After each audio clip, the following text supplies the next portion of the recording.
The EU Data Act, it says providers must allow customers to be able to take workloads back in-house and process them internally or move to another provider.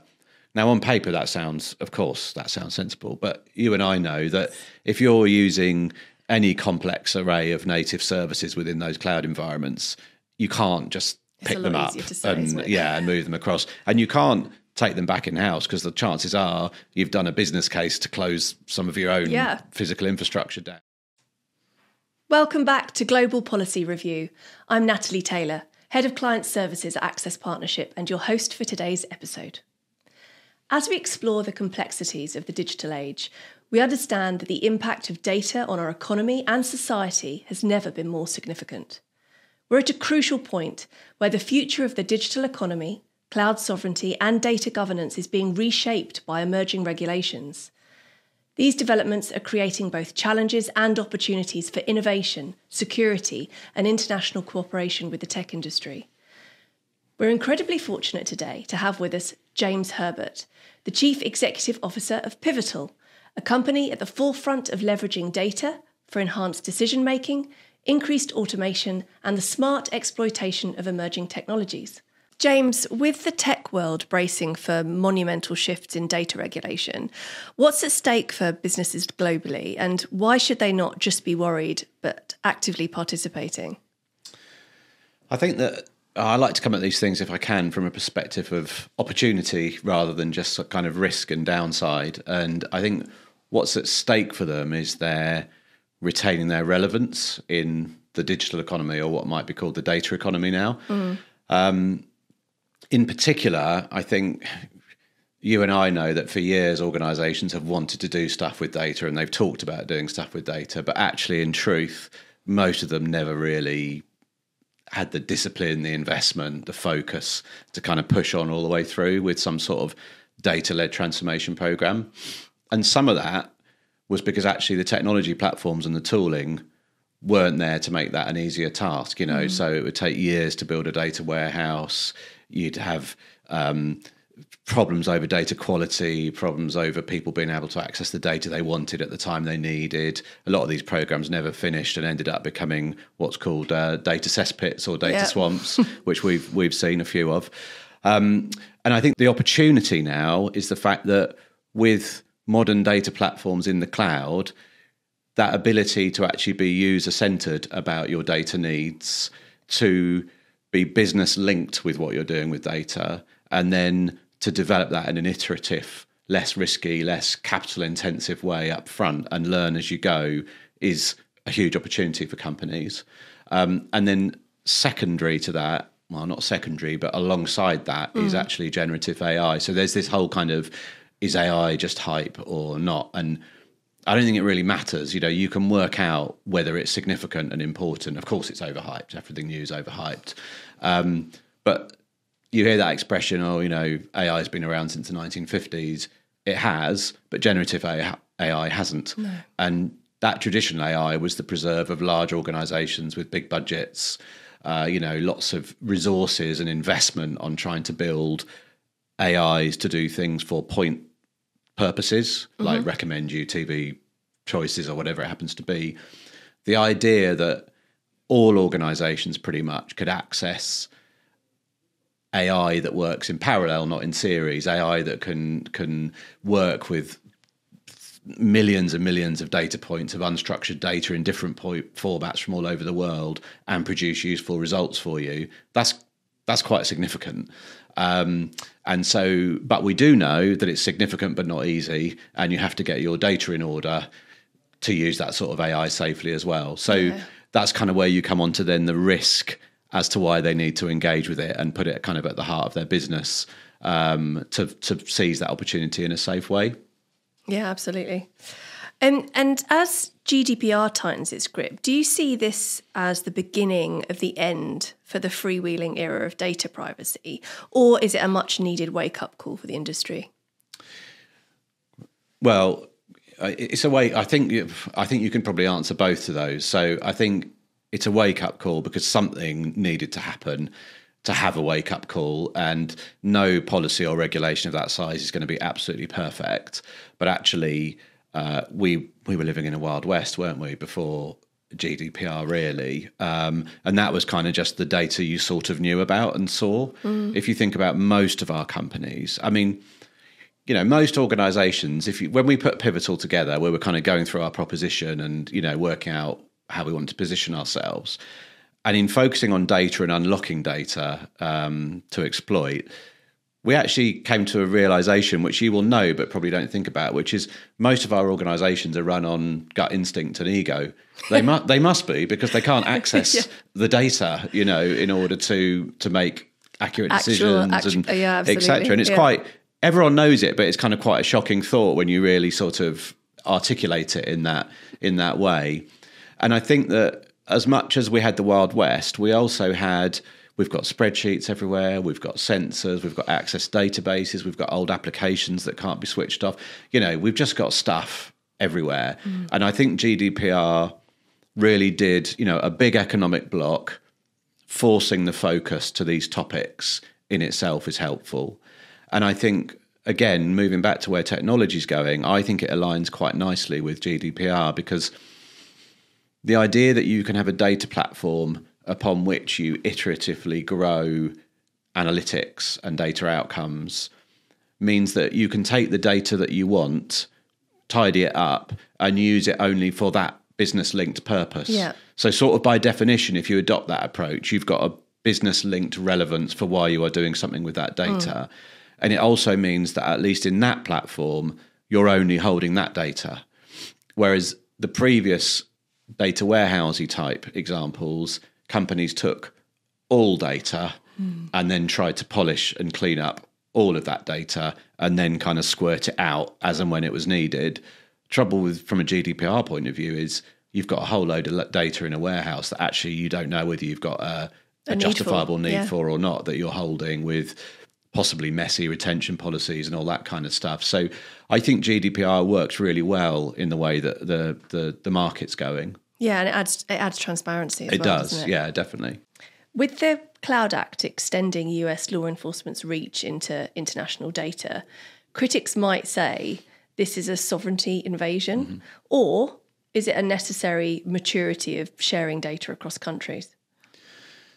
My personal view, and obviously it's a really complex area, and I think there's probably a degree of which geopolitics, you know, influence the debate a little bit as well. But my personal view is it's the latter. You know, it's a necessary maturing of the regulatory landscape, because as I understand it, it's not just that the US can access and see data of their citizens or people they might be interested in other jurisdictions. It's that if we sign a bilateral agreement with them, and other countries do, then the same is true in reverse as well. And there are quite a few safeguards around each jurisdiction needs to have a certain level of human rights. The request mustn't breach the privacy laws of the country, of either country. So for me, I'm sure it's not perfect, but I think it's a bit like I said about GDPR, I think something has to be done about how we share data about certain subjects and topics across countries.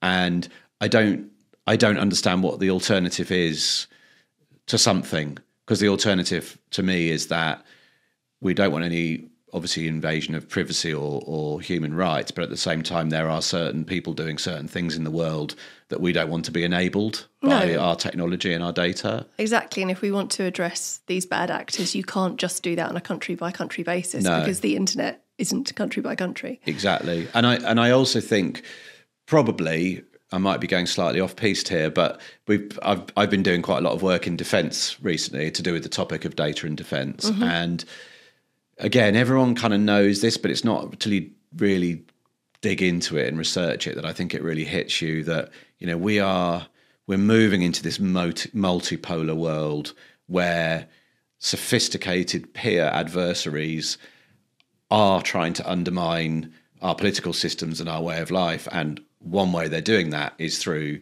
technology and through data. So I think countries that don't want to be in that polarity have to sign up to some kind of regulatory framework about how we expedite sharing about certain topics of interest. So I'd see it as a net positive, but I have to acknowledge, my skill set's more in the kind of what do you do with data in a legal way rather than in deep regulatory, detail, if you like. Yeah, understood. Absolutely. Given the increasing regulatory environment, do cloud services view these challenges as a significant risk or rather as a chance for innovation and transformation?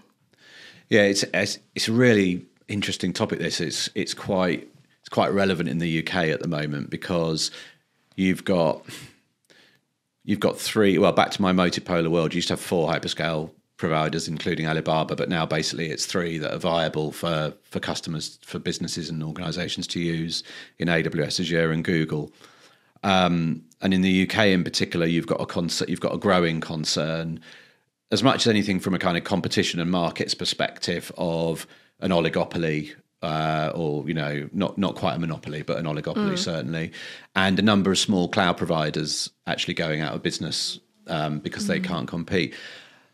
I actually, although I'm a kind of SME guy and I'm about the small company and David and Goliath and all that, I slightly disagree with that lobby. That their answer to the problem of the hyperscale cloud providers is to have governments investing in small homegrown cloud businesses. And it's a lovely idea and I wish it were possible, but they're what they are for reasons, the levels of investment they have, the levels of capital, the leadership, the culture, the access to talent, the ecosystems of other companies and developers, etc., that work on their platforms. You can't just put 5 million quid to one side and set up a cloud company and think it's going to in any way compete with those. So one of my frustrations with the whole, you'll tell this is where I get into a bit of a rant because that's sort of my topic a little bit. My frustration with public cloud isn't really the providers, it's that we've been so slow to sophisticated regulation of them.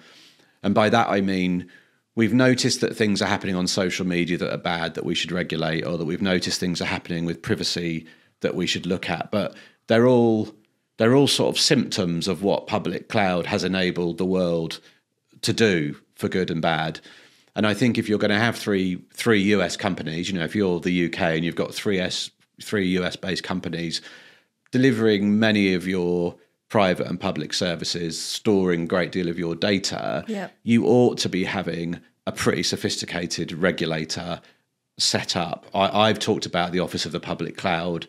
It's probably a bit unrealistic, but you need to be able to pay the salaries and create the environment where people with the right sort of expertise who can actually challenge those companies. It's not fair to expect a policy analyst to kind of take Jeff Bezos on. That's what we're talking about up until recently.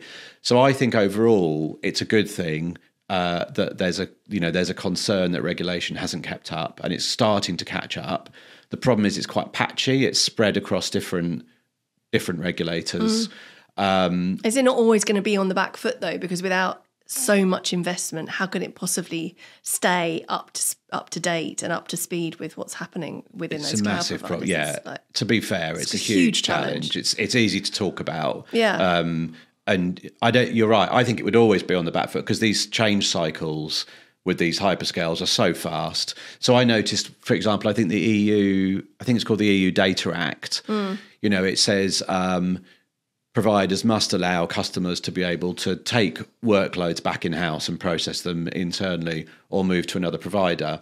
Now, on paper, that sounds sensible. But you and I know that if you're using any complex array of native services within those cloud environments, you can't just pick them up and move them across. And you can't take them back in-house because the chances are you've done a business case to close some of your own physical infrastructure down. So it kind of sounds like you're regulating, which is good, but actually it's an impossible thing for someone to achieve. So I agree. I think it will always be by necessity a bit behind, but I think the level of investment and sort of political focus on it. So I don't know whether the cloud providers would like me or not for saying this, my businesses have all been built off the back of those cloud providers. They've enabled loads of innovation and SMEs and us. If it wasn't for them, I couldn't deliver the projects that we deliver because we'd have to have our own infrastructure, and then you've got to be a big, like, systems integrator or something. So they've had lots of good effects, and I'm a fan, but I'm not a fan of them having untrammeled influence and control. And the only people that can really solve that is government, basically. Yeah. So I don't know whether I answered your question there. I don't know whether they see it as, they will say they relish regulation and it helps to give them guide rails and all those things. I don't know. I don't know whether they really do or not, but it has raised standards, GDPR and stuff like that. They've built those standards and those security features and all those things into their products. So I think it's had that effect. And we should always remember in this debate, because it's really easy to forget, we should always remember the mess that is actually there pre-cloud. It's not like we operated in this perfect, secure environment. Not. This is definitely a step an on. Improvement. Yeah, and I think regulation can drive it even further. Just finally, I know I'm rabbiting on, but I guess the thing that I think is a bit unresolved for us in this country, in the UK, is we've got a kind of regulatory powerhouse in the EU, which sets the standards for the world, really. And it's interesting because it's so useful as an actor because it sets those standards. The downside is it doesn't actually create any technology champions or sort of unicorns of its own, which would just be nice, just to have a bit of plurality. It would. And then on the US side, you've got this much looser kind of regulatory framework, although with some pushback on some of it. And sort of where we fit into that feels like an opportunity to kind of plough our own path, but not an easy one to grab. Are there examples of companies making strategic adaptations to not only survive, but also excel in this new regulatory landscape? Yes, there are. A lot of them are at quite early stages. So I think it's worth saying, in terms of modern data practice, truly modern and modern data platforms, one of the great things about, running Pivotal is I can stand in front of clients and say, I only know a bit more than you. You don't have to pretend that you have some vision that no one else has got, because actually it's all quite new to most organisations. But the ones that spring to mind, so the first one, this sounds very dry, but it's actually a kind of architectural framework called Data Mesh. And I think that's really interesting because it's like the architectural instantiation of what a modern data organization would look like. So I'm oversimplifying, but it basically prizes some level of central guide rails and governance and quality around data, whilst distributing and federating out the ability for business areas and users to do what they want to do with data at the time they need to do it, being trustful that the data is reliable and accurate, etc. And I think it's bold. I know a few UK MOD, I think, are looking at it. I know the RAF have got somewhere with it. I think the BBC as well. It's really bold. I think it's theoretically absolutely correct. I'm a huge advocate of it.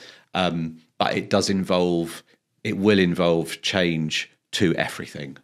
So beyond data professionals, where you used to have your team of BI analysts or management information people, and this is different. This is everyone being involved in data, everyone being able to use it and having to work to a tight, loose governance. It's tight, loose, but you can't break it. It has to all be followed for it to work.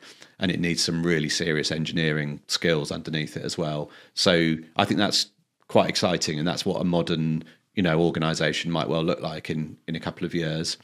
I think company-wise, the one we all know the big cloud providers have got loads of data services and they're always innovating in that space. Yeah. But I think Databricks is a really interesting company. Again, oversimplifying, but, a place where your data scientists, your analysts, people who need to do stuff with data can work together across a thing that provides governance, quality, monitoring, storage, and integrates with all the clouds, etc. That's a really interesting business. And I've been to a few of their events recently, and it's got, you all know what I mean by this, it's got that real, like when I first started working with Salesforce back in the early sort of 2010s, it's got that feel, it's got lots of bright people, they're of a certain size where they've got scale, but they haven't let in the mediocrity yet.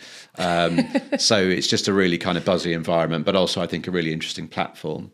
And then the other one I thought of actually is, again, dry, but they're growing businesses, is these compliance automation platforms. So, for example, we use one called Drata, and we're quite a small new business, and we've had to be ISO Cyber Essentials Plus, hence the whole topic of the conversation. Yeah. And using platforms like Drata, where they automate so much of your compliance and your audit around your data. I think they're quite companies to watch.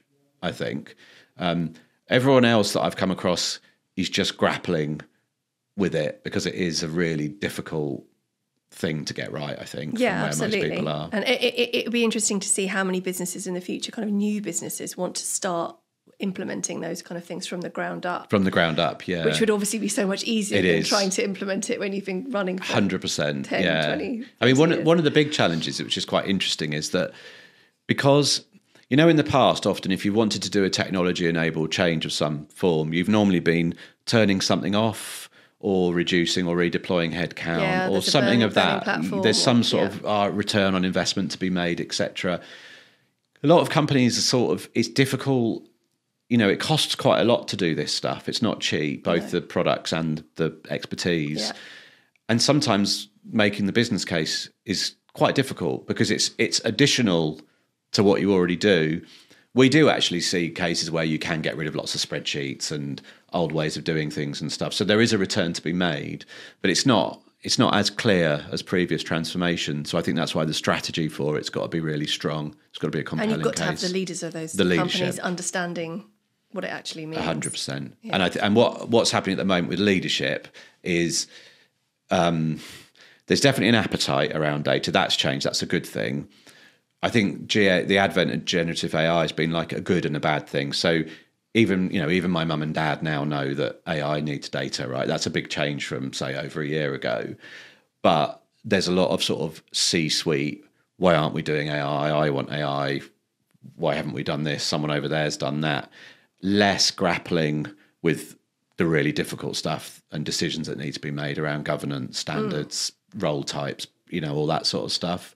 So it's a usual change cycle, I guess. Yeah. But there's quite a gap at the moment. There absolutely is. So data's been a key driver of growth for tech companies. How do you see the role of data evolving in a more regulated digital economy?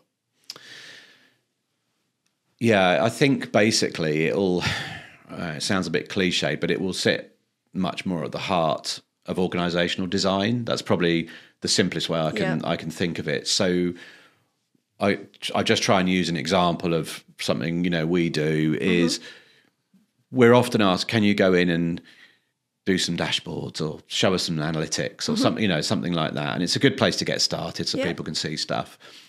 But when you want to scale, so back to your question, what's the future around data? Well, you've got to use it at scale across an organ. For it to have an impact, it has to be used at scale. You have to have a really clear strategy on it. So I think strategies won't just say, and will be data driven. There'll be a lot more detail and specificity within business strategies, linking it to data more directly, more at the heart of that. You've got to have risk and compliance right from the start, just designed in from the start. And that isn't an information governance computer says no, just sat over there. It has to be a sophisticated, multidisciplinary group of people understanding that risk is risk. It doesn't mean you avoid it all. It's about your appetite, your goals, and how you manage it. You have to have what we call centre of expertise. So the modern data business analyst, modern data analyst, data engineer isn't necessarily the same person as the existing business intelligence person. Doesn't mean people can't transition, but not everyone will. So you need your structure organisationally and your role types and what you're going to pay. You and I know the public sector very well, and it's just going to be a massive challenge because we're still stuck in those pay grades about how many people you manage, what your size of your budget is, all that, not about your professional and functional expertise, for example. So that needs to be looked at. And the skill shortage. And there's already a skill shortage, exactly. Especially for those roles. 100%. The nice thing about that is that I think if you can get the platform and the design right, there is more opportunity for self-serve and a slightly more low-codey kind of future around this stuff. Yeah. So we can democratize data hopefully a bit more than it has been. And then the final one is kind of, I call it's just data management, quality, monitoring. How do you know if one of your pipelines is spurting out incorrect information? You won't unless it's set up properly and that alert is going off to something or someone whose role it is to intervene, etc. So I think you're going to find that if people really want to use data at scale in the way that the question describes, it'll have to sit at the heart of their operations a lot more than it's done until now. Yeah. So to wrap up, last question. Could you summarise the key takeaways for businesses aiming to stay ahead in this rapidly changing regulatory landscape? Yeah, a couple of sort of thoughts on that. So I think one is I really resisted using the expression proof of concepts in the work that we do, because I think a proof of concept implies, is data a thing? Is generative AI a thing? And the reason it goes back to my cloud history is you do a POC on the public cloud. It's like, of course it's a thing. Anyone can see the way, everything is going. It's about learning and accelerating your learning and then having a plan to scale.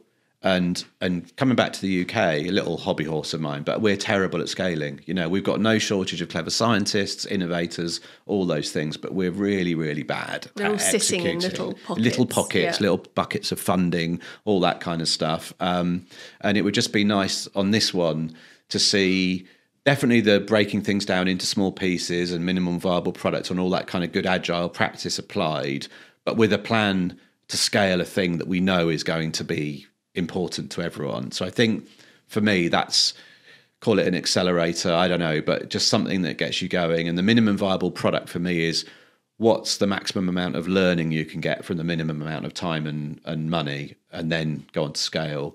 So that would be one. So secondly, I think this is a tricky one to convey exactly correctly, but we don't need leaders to be technology. They don't have to be data engineers or software engineers or whatever, but they do need a level of interest and curiosity and a desire to learn about what is going on in the data world. What's the current sort of state of play in the more modern organizations? By which I mean, be curious, learn about it, try not to be shallow.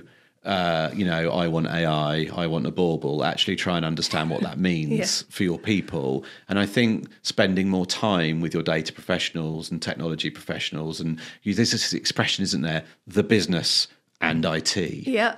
We've just got to move away from that whole sort of paradigm into that more multidisciplinary world. Because with data, another hobby horse, but you'll relate to it, is with digital transformation, how it's currently perceived. You redesign a service online or a transaction, and it's really important stuff and it's great, but you can sort of do it without changing the whole of the rest of the organization if you want to, if that's too difficult.